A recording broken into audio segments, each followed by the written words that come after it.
राधे राधे गुरुजी। जी। गुरुजी मैं अपने पति जी से बहुत परेशान रहती हूँ। शराब पीते हैं, मारते पीटते हैं। कहाँ है? वो राजस्थान में रहते हैं, दमू जिला मेरा घर है, ससुराल है। तो लाए नहीं उनको यहाँ? गुरुजी वो नहीं आते, वो अपने मन के हैं, क्योंकि मैं उनसे बगैर बताए आई हूँ, क्योंकि मुझे बहुत ज़्यादा परेशान करते थे। मेरे माता पिता कोई नहीं है, मैं सिर्फ उन्हीं के भरोसे हूँ। तो ले आते तो हम उनको समझाते।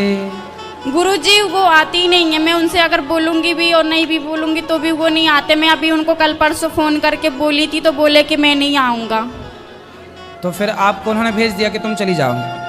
गुरुजी नहीं, वो मुझे मारे पीटे थे, इसकी वजह से मैं चली आई। और एक बार मैं और आई थी, कम से कम 1 साल हो गया यहाँ पे, तो फिर मैं चली गई। आप नहीं थे तो मैं चली गई थी।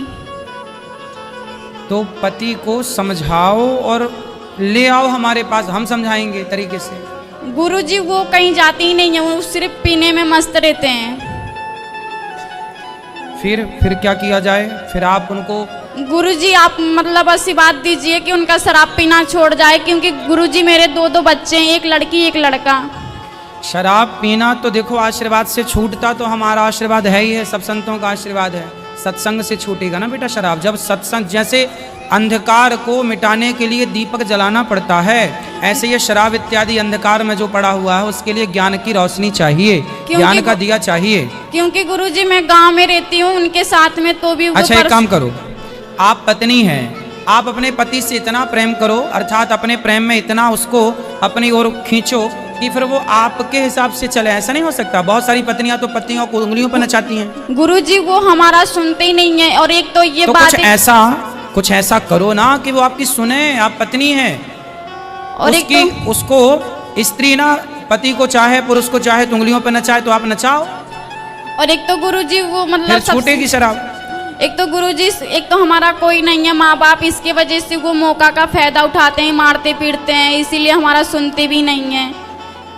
चलो भगवान से प्रार्थना करेंगे कि आपकी पति की बुद्धि बढ़िया हो और भगवान कृपा करेंगे। और तो गुरुजी सबसे ज्यादा तो पीते हैं, डेली पीते हैं। एक दिन का नहीं काम है, डेली का काम है। और 2 पैसा बचाते भी नहीं है, जितना कमाते हैं सब पीने में खर्चा कर देते हैं। वही कंपनी में काम करते हैं, राजस्थान में रहते हैं, अभी तो गांव में रहते थे।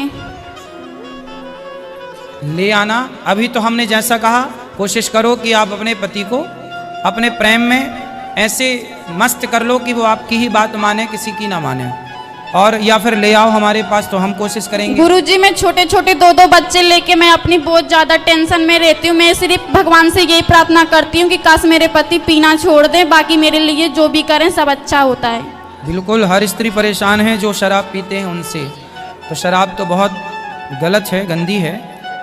भगवान से प्रार्थना ही कर सकते हैं, तो जरूर करेंगे आपके लिए। राधे राधे गुरुजी। खुश रहिए। राधे राधे गुरुजी। हाँ, हम नेपाल से आए हुए हैं जी। हमको आपका आशीर्वाद चाहिए। खुश रहिए, खुश रहिए। राधे राधे गुरुजी। जी गुरुजी मेरा एक प्रश्न है कि जो ब्रज की जो माटी घर लेके जाना चाहिए कि नहीं लेके जाना चाहिए? प्रणाम करना चाहिए यहीं पे। यहाँ की मिट्टी को यहाँ से बाहर नहीं ले जाना चाहिए। अगर हम अपने घर लेके जाते हैं तो कुछ मतलब अच्छा तो रहता है ना? ब्रज की माटी को ब्रज में ही रहने दिया जाए। प्रसाद के रूप में आप ले जाएं तो फिर बाद में जब आए तो लेके फिर वापस ले आएं, और फिर ऐसा कर लें। ब्रज की माटी को ब्रज में ही रहने दें, यहीं प्रणाम करें। यहाँ की माटी भी, आप ये बताओ कि यहाँ आने के बाद आपको जाने का मन करता है? नहीं गुरुजी। फिर तो जब आपको मन नहीं करता तो यहाँ की माटी को भी यहाँ से बाहर जाने का मन नहीं करता ना। वो यहाँ की माटी भी बड़ी भाग्यशाली है कि वो यहाँ की माटी है, इसलिए उस माटी को, उस रज को यहीं प्रणाम करो। धन्यवाद। राधे राधे गुरुजी। खुश रहो। राधे राधे गुरुजी। जी। मैं बिहार से आई हूँ, कुछ देना चाहती हूँ दक्षिणा। अभी मिलेंगे तो आप दे देना। खुश रहो। अभी मिलेंगे। अभी प्रभु जी, राधा वल्लभ श्री हरिवंश। श्री हरिवंश।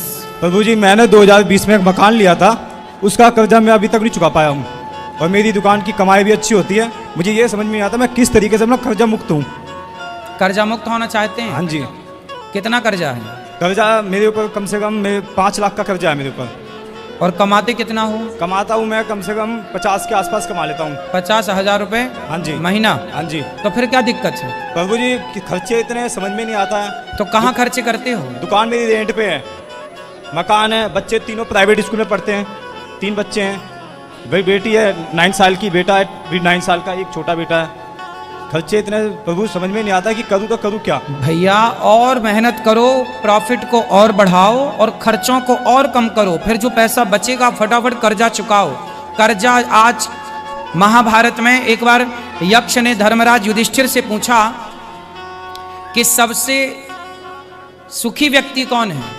हाँ जी प्रभु। तो वहां धर्मराज युधिष्ठिर ने कहा कि जिसके सिर पर कोई कर्जा ना हो उसे सुखी मानना चाहिए, और दुखी वो है जिसके सिर पर कर्जा है। इसलिए कर्जीला व्यक्ति दुखी होता है। इसलिए जल्दी से जल्दी प्रॉफिट बढ़ाओ, खर्चे कम करो, और देखो खर्चे लिखना सीखो। आज आपने कहाँ खर्चा किया, किसको कितना दिया, सब लिखो, एक डायरी बनाओ, 2-4 महीने मेंटेन कर लो डायरी, पता चल जाएगा कि फिजूल खर्चे कहाँ हैं। फिजूल खर्चे बंद करो, जो उचित हैं, जो चाहिए वो तो चाहिए। प्रभु खर्चा उतना ही करते हैं जितना जरूरत होता है, उसके बाद कई बार भैया हम लोगों से ऐसे खर्चे होते हैं जो काम के नहीं हैं। वो जब तक डायरी नहीं बनाओगे, सोने के पहले की नजर नहीं मारोगे, तब तक पता नहीं लगेगा कि फिजूल खर्चा कहाँ हुआ।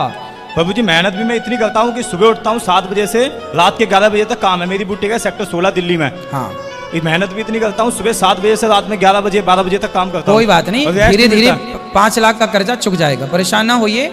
थोड़ा और प्रयास कीजिए, जितना आप कर सके, बाकी चुक जाएगा। फिर बचा कितना पाते हैं 50,000 में से? प्रभु जी एक एक पाई के लिए परेशान हो जाता हूँ कई बार, एक एक पाई के लिए। मतलब पैसा इधर से आता है और इधर से निकल जाता है, पैसा बचता नहीं है प्रभु।